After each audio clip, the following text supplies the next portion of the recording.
Hello guys, अस्सलाम वालेकुम, नमस्ते, सत श्री अकाल। उम्मीद करता हूँ कि आप सब ठीक ठाक होंगे और मज़े में होंगे। तो मेरा नाम है असद। मेरा नाम है हमजा।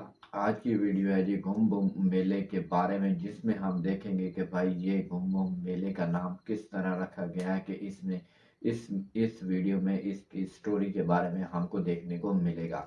अभी तक आपने मेरे चैनल को सब्सक्राइब नहीं किया, प्लीज़ चैनल को सब्सक्राइब करना और वीडियो को लाइक करना है, ताकि ऐसी रिएक्शन वीडियो हम हर रोज लाते हैं और आप तक पहुंचती रहे। Let's go start.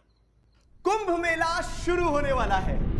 सहस्रशीर्षा पुरुषाः सहस्राक्ष सहस्रपाद।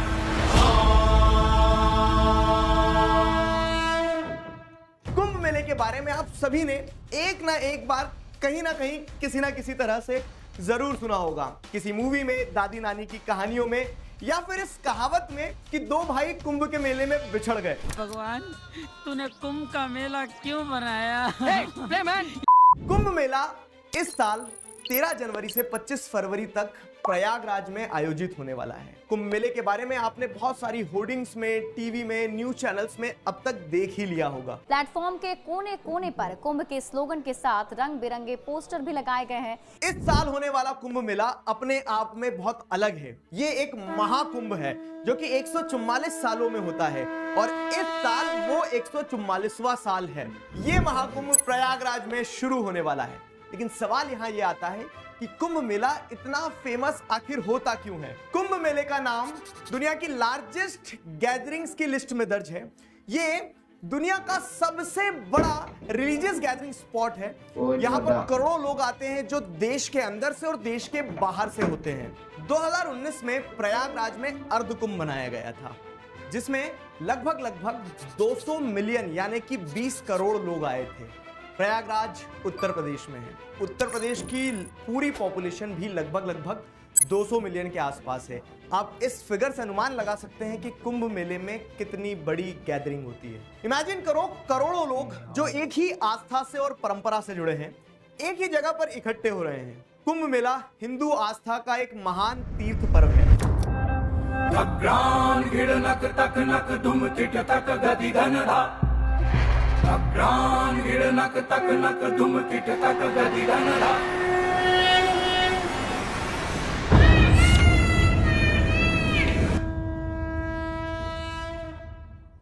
कुंभ मेला सिर्फ एक रिलीजियस फेस्टिवल नहीं है, ये आध्यात्म की तरफ जाने वाला एक रास्ता है। एक ऐसा रास्ता जिसमें यह माना जाता है कि गंगा जैसी पवित्र नदियों में स्नान करने से सारे पाप धुल जाते हैं, मन की शांति मिलती है और मोक्ष की प्राप्ति होती है। तो आइए आज के इस वीडियो में हम कुंभ मेले के इतिहास के बारे में जानेंगे। इसमें क्या क्या होता है, ये कहां पर होता है, इसका क्या महत्व है और भी बहुत कुछ कुंभ मेले से जुड़ा हुआ जो शायद आपको जानना जरूरी है। पौराणिक कथाओं के हिसाब से कुंभ मेले का इतिहास समुद्र मंथन से जुड़ा है। समुद्र मंथन के बारे में आप सभी ने कहीं ना कहीं पढ़ा होगा, जहां पर देवताओं और असुरों के बीच में मंथन हुआ था, जिससे अमृत की प्राप्ति हुई थी। आइए इसे कहानी के माध्यम से समझते हैं। एक बार दुर्वासा ऋषि ने देवराज इंद्र को श्राप दिया। मैं ऋषि दुर्वासा श्राप देता हूं, तीनों लोग श्रीहीन हो जाएंगे। और उस श्राप के कारण सारे के सारे देवता कमजोर हो गए। अब जब देवता कमजोर हो गए और इस बात की खबर असुरों को मिली, तो असुरों ने स्वर्ग लोक पर हमला कर दिया। प्रमाणतः यह होता है कि सारे असुर जो हैं वो देवताओं को हराकर स्वर्ग लोक पर अपना कब्जा जमा लेते हैं। इसके बाद सारे देवता ब्रह्मा जी के पास जाते हैं और उन्हें पूरा किस्सा सुनाते हैं।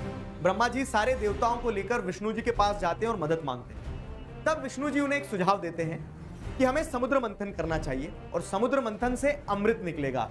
इस अमृत को पीकर आप अमर हो जाओगे और मृत्यु भी आपको हरा नहीं पाएगी। लेकिन समुद्र मंथन का काम देवता अकेले नहीं कर सकते थे, इसीलिए उन्हें असुरों की मदद लेना पड़ी और असुर भी इस मंथन के लिए मान गए, क्योंकि उन्हें यह लगा था कि जैसे ही अमृत निकलेगा तो वो अमृत उन असुरों को भी दिया जाएगा। मंथन के बाद जैसे ही अमृत कुंभ यानी कि अमृत से भरा हुआ कलश बाहर निकला, देवता और असुरों के बीच में लड़ाई छिड़ गई।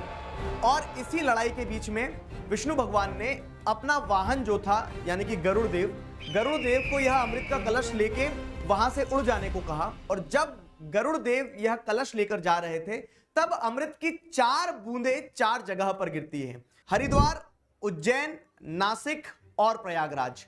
तब से ये 4 जगह महातीर्थ बन जाती हैं। अमृत को पाने के लिए देवता और असुरों के बीच में ये युद्ध 12 दिनों तक चला था, जो कि मनुष्यों के 12 साल के बराबर होता है। कुंभ मेले का विकास भारत की पुरानी परंपराओं से निकल कर आ रहा है। हिस्टोरिकल रेफरेंस के लिए अगर हम समझना चाहें तो कुंभ मेले जैसे बड़े सम्मेलन का जिक्र 19वीं सेंचुरी में आपको देखने को मिलता है, लेकिन उससे भी पहले अगर इस सम्मेलन का आधार देखा जाए तो माघ स्नान के जो पर्व होते थे, जिसमें लोग पवित्र नदियों में नहाते थे ताकि वो अपने पाप धो सके और मोक्ष की प्राप्ति कर सके। ऋग्वेद जैसे प्राचीन ग्रंथों में समुद्र मंथन और अमृत की कहानियां दी गई हैं, जो कि हमें इस उत्सव के मूल आधार को समझने में मदद करती है। फिर अगर हम आगे बढ़े तो गुप्ता पीरियड और मौर्यन पीरियड के टाइम पीरियड में भी हमें कुंभ मेले का जिक्र मिलता है। समय के साथ साथ कुंभ मेला एकता और आध्यात्मिक ज्ञान का प्रतीक बन गया। इस सम्मेलन में बहुत सारे संत, सन्यासी और भक्तों का संगम होना शुरू हो गया। कुंभ मेला 4 पवित्र स्थानों पर होता है। पहला स्थान है प्रयागराज। प्रयागराज त्रिवेणी संगम के लिए जाना जाता है, जहां पर 3 पवित्र नदियां मिलती हैं, गंगा, यमुना और काल्पनिक सरस्वती नदी। दूसरा स्थान जहां पर कुंभ आयोजित किया जाता है वो है हरिद्वार। यहाँ पर पवित्र गंगा नदी पहाड़ों से नीचे उतर आती है, जहां पर लोग गंगा स्नान करते हैं अपने मन और आत्मा की शांति के लिए। गंगा नदी के अलावा हरिद्वार अपनी शांति और आध्यात्मिक ऊर्जा के लिए भी जाना जाता है। फिर आता है तीसरा स्थान जो है नासिक। नासिक गोदावरी नदी के किनारे पर स्थित है। यहाँ पर भी बहुत सारी धार्मिक मान्यताएं और पुराणों की कहानियां हैं। और चौथा कुंभ स्थान है उज्जैन। उज्जैन शिप्रा नदी के किनारे स्थित एक शहर है, जिसका धार्मिक और आध्यात्मिक इतिहास है और यहाँ पर स्नान भी।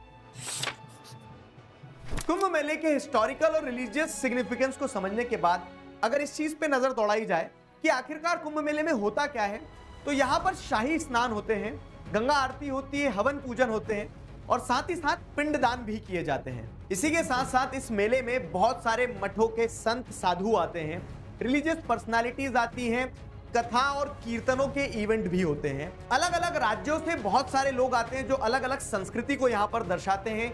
अपने लोक गीत, नृत्य और कलाओं का प्रदर्शन भी आपको इस कुंभ मेले में देखने को मिलेगा। यूनेस्को ने कुंभ मेले को intangible cultural heritage of humanity के रूप में पहचाना है and this shows the cultural significance of Kumbh Mela for India. Kumbh मेले की सिग्निफिकेंस सिर्फ रिलीजियस पर्सपेक्टिव तक ही सीमित नहीं है। अगर हम इसे इकोनॉमिक पर्सपेक्टिव से देखने की कोशिश करें तो कुंभ मेले के दौरान लाखों लोग एक जगह से दूसरी जगह ट्रैवल करते हैं, जिससे ट्रैवल इंडस्ट्री को बूस्ट मिलता है और इकोनॉमी को बहुत बड़ा सपोर्ट मिलता है। अगर हम इसे डेटा के हिसाब से समझने का प्रयास करें तो 2019 के कुंभ मेले को ऑर्गेनाइज करने के लिए सरकार ने 4,200 करोड़ रुपए खर्च किए थे, लेकिन इस कुंभ मेले में जो इकोनॉमिक वैल्यू जनरेट हुई थी वो थी 1,20,000 करोड़ रुपए की।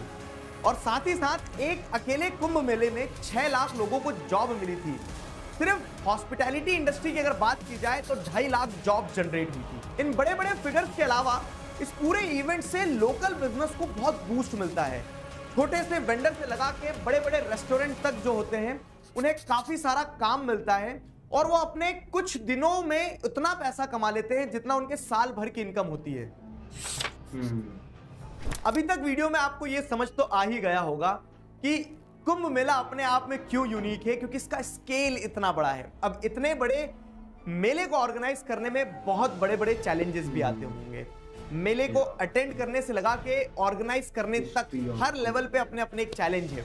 वीडियो के स्टार्टिंग में जो मैंने आपको बताया था कि 2 भाई बिछड़ जाते हैं, कहावत क्यों निकल के आई है, क्योंकि ऐसा रियलिटी में होता है। मल्टीपल पॉइंट्स पे मल्टीपल चैलेंजेस होते हैं और गवर्नमेंट इन्हें टैकल करने के लिए अपना 100% देती है। Mahakumbh 2025 traffic and crowd management के डेटा के हिसाब से इस साल लगभग 40 करोड़ लोग जो हैं इस महाकुंभ मेले को अटेंड करने वाले हैं। और इसी चीज को ध्यान में रखते हुए जो एरिया है उसे 3,200 हेक्टेयर से बढ़ा के 4,000 हेक्टेयर कर दिया गया है। साथ ही साथ अगर आप देखेंगे तो बहुत सारे पार्किंग एरियाज को भी एक्सटेंड किया गया है, सीसीटीवी कैमरास लगाए गए हैं और स्क्रीन्स भी बढ़ाई गई हैं। बेसिक फैसिलिटीज को ध्यान में रखते हुए इस बार महाकुंभ मेले के लिए 1.5 लाख से भी ज्यादा टेंट्स लगाए जाएंगे, 1.5 लाख से भी ज्यादा टॉयलेट्स लगाए जाएंगे और ये माना जा रहा है कि ये महाकुंभ मेला अब तक का सबसे बड़ा कुंभ मेला होने वाला है। और इसी चीज को ध्यान में रखते हुए सरकार के द्वारा एक टेम्पररी डिस्ट्रिक्ट भी बनाया जाएगा जिसे महाकुंभ मेला जिला कहा जाएगा। ये डिस्ट्रिक्ट एक टेम्पररी डिस्ट्रिक्ट है, तो जैसे ही महाकुंभ मेला खत्म होगा इस डिस्ट्रिक्ट को डिसॉल्व भी कर दिया जाएगा। तो दोस्तों, ये कुंभ मेला सिर्फ एक त्योहार नहीं है, ये भारत की संस्कृति, भारत की आस्था और भारत के इतिहास को दर्शाता हुआ एक जीवंत प्रतीक है। ये एक समागम है धर्म, संस्कृति और आस्था का, जहां लोग अपने घरों से निकलते हैं अपने पाप धोने के लिए, मन की शुद्धि के लिए और अपने आध्यात्मिक सफर की एक नई शुरुआत के लिए। यह कुंभ मेला सिर्फ भारत के नहीं, पूरे विश्व के लिए एक मिसाल है कि कैसे लोग एक साथ एक सूत्र में बनके एक आस्था का प्रमाण देते हैं। तो आप में से कितने लोग इस बार महाकुंभ मेले में जाने वाले हैं, मुझे कमेंट्स में जरूर बताइएगा। मुझे ये बताइएगा कि इस वीडियो से आपको क्या नई जानकारी मिली। अगर आपको ये वीडियो पसंद आया तो लाइक कीजिए और अपने दोस्तों के साथ शेयर कीजिए। मिलते हैं अगले वीडियो में, तब तक के लिए मुस्कुराते रहिए।